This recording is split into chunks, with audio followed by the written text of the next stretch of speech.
ఏపీఎస్ఆర్టీసీని ప్రైవేటీకరించాలనే ఆలోచనను కూటమి ప్రభుత్వం తక్షణమే విరమించుకోవాలని వైఎస్ఆర్ ట్రేడ్ యూనియన్ కాంగ్రెస్ నాయకులు డిమాండ్ చేశారు. తిరుపతి ప్రెస్ క్లబ్లో నిర్వహించిన మీడియా సమావేశంలో వారు మాట్లాడారు. ఈ ప్రైవేటీకరణ నిర్ణయానికి వ్యతిరేకంగా రేపు రాష్ట్రంలోని అన్ని కలెక్టరేట్ల ఎదుట నిరసనలు తెలుపుతామని ప్రకటించారు. తమ సమస్యలపై ఆయా జిల్లాల కలెక్టర్లకు వినతి పత్రాలు అందజేస్తామని వైఎస్ఆర్ టీయూసీ నాయకులు స్పష్టం చేశారు.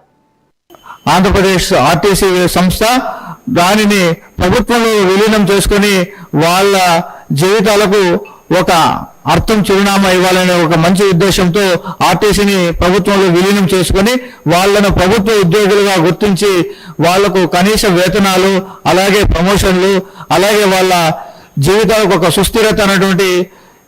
సుస్థిరతను ఇచ్చినటువంటి నాయకుడు జగన్మోహన్ రెడ్డి గారు.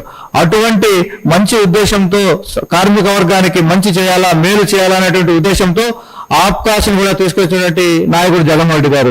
ఎక్కడ కూడా ఈ కాంట్రాక్ట్ దోపిడీ వ్యవస్థ ముందుకు సాగకూడదు, వీటిని వీలైనంతలో తగ్గించాలనేటువంటి మంచి ఉద్దేశంతో జగన్మోహన్ రెడ్డి గారు కార్మికులకు చేసినటువంటి మేలు అంతా ఇంత కాదు. ఒక్క కార్మిక వర్గానికే కాదు, ఏ వర్గం అయినా ఫలానా వర్గం వాళ్ళు మేము జగన్మోహన్ రెడ్డి గారి పాలనలో లబ్ధి పొందలేదు అని చెప్పేటువంటి వాళ్ళు ఎవరు ఉండకపోవచ్చు.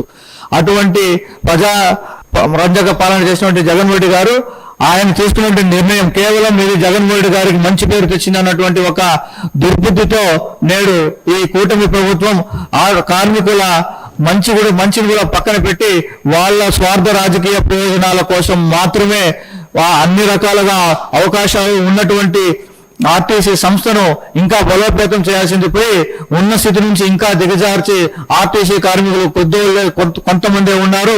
వాళ్ళ వల్ల మనకు పెద్దగా ప్రయోజనం జరగదు. వాళ్ళ ఆల్రెడీ జగన్మోహన్ రెడ్డి గారు వాళ్ళు చేసిన మేలు వాళ్ళు మర్చిపోరు, వీళ్ళు మనకు ఓట్లు వేయరు అనేటువంటి ఒక దుర్బుద్ధితో, దురాలోచనలతో కూటమి ప్రభుత్వ నాయకులు అందరూ కూడా ఈరోజు ఆర్టీసీని ప్రైవేట్ పరం చేసి వాళ్ళని భయప్రాంతాలకు గురిచేసి వాళ్ళ జీవితాల్లో అస్థిరతను సృష్టించేటువంటి ప్రయత్నం చేస్తున్నారు. ఆంధ్రప్రదేశ్